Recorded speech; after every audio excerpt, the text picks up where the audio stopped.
मित्रों, पिछली वीडियो में हमने बात की रिगार्डिंग द शून्य तत्व और महाकाली महाविद्या।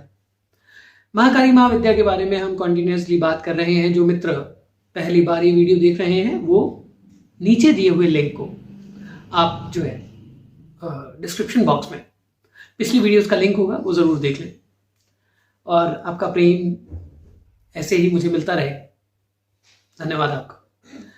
तो आज हम बात करेंगे महाकाली के स्वरूप के एक सिग्निफिकेंस के बारे में, यानी उनका जो सिग्निफिकेंस है, उनका जो स्वरूप है कि वो शिव पर खड़ी है। शिव सृष्टि को ही दर्शाते हैं और प्रलय के देवता हैं शिव, और महाकाली उनकी शक्ति। शिव का ही प्रलय काल का रूप जो है वो महाकाल है, जो समय से परे है और आदि है, अनंत है, वो महाकाल है, वो शिव है। शिव के अलग अलग रूपों में से अब वो महाकाली जो है शिव पर खड़ी है, नग्नावस्था में, जीभ निकली हुई है, नरमुंडों की माला है, सब प्रकार की जो विकरालता है, विभत्सता है, वो है, दिख रहा है उनके स्वरूप में। इसके बारे में हम एक एक करके अनफोल्ड करते जाएंगे। नरमुंडों की माला का अर्थ क्या है, नग्न खड़े होने का मतलब क्या है, जीभ निकले हुए उसका अर्थ क्या है, और उनका स्वरूप इतना विकराल क्यों है, फिर भी वो वात्सल्य भरी क्यों है, ये सब बातें हम करते रहेंगे। काली की अलग अलग फॉर्म्स 10 महाविद्या हैं। अब 10 महाविद्या जो है वो 10 दिशाओं में है।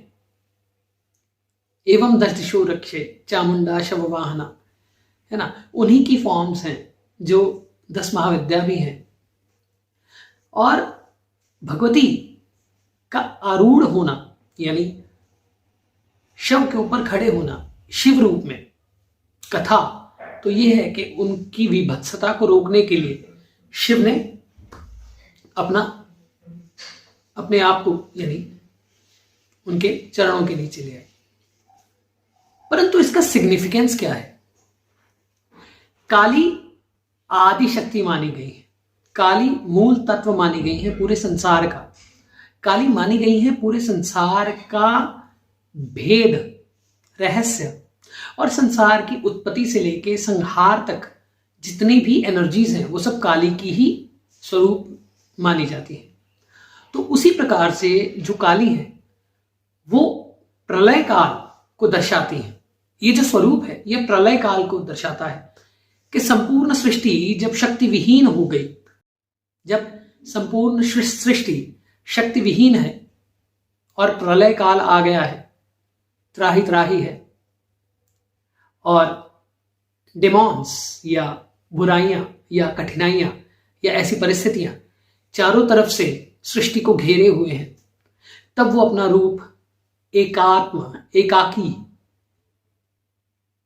उस विकराल रूप में खड़ी हो जाती है। इसका अर्थ आपके जीवन से भी संबंधित है।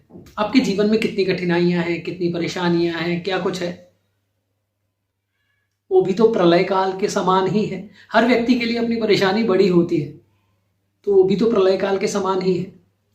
तो ऐसी स्थिति में जहां अकेली काली खड़ी है और संपूर्ण सृष्टि में त्राही त्राही है, और वो खड़ी हैं अपना विकराल रूप लेके, हाथ में खड्ग खप्पर लेके, सब कठिनाइयों, सब मुश्किलों का नाश करने के लिए। तांत्रोक्तरात्रि सूक्तम पढ़ते हैं तो उसमें भी तो यही है ना कि तुम ही हो जिससे ये संपूर्ण सृष्टि का जन्म हुआ है, और अंत में, कल्प के अंत में, कल्प मैंने तांत्रोक्तरात्रि सूक्तम के में बोला है। जो मित्र इसको सुन चुके हैं अच्छी बात है, ना सुनी हो तो जरूर सुने इसको, कि तुम ही हो जो सृष्टि का आरंभ है, तुम ही अंत हो। तो वो जो आरंभ और अंत के बीच का समय है, हमारी पिछली वीडियो में भी बात हुई कि शून्य, आरंभ और अंत के बीच का समय, स्वप्न आकाश, जहां सृजन और संहार एक ही सिक्के के 2 पहलू हैं, एक ही गोद में खेलते हैं। वो हिरण्यगर्भ, वो सेक्रेड वॉर्म, वो गोल्डन वॉर्म जिससे सारी सृष्टि जो है इसका आरंभ हुआ।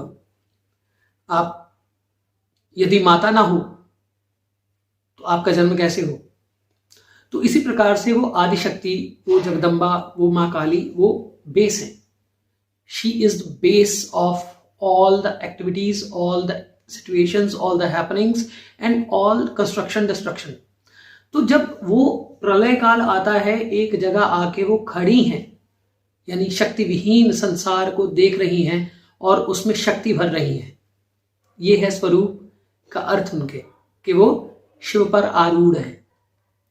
इसके और भी अर्थ निकलते हैं, धीरे धीरे हम लोग बात करेंगे इसके बारे में।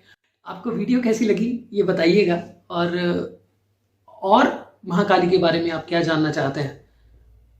तंत्र प्रयोग नहीं, धीरे धीरे तंत्र प्रयोग फिर भी भत्सता में आ जाते हैं और चीज़ें आ जाती हैं, वो 1 to 1 ही अच्छे लगते हैं बताने।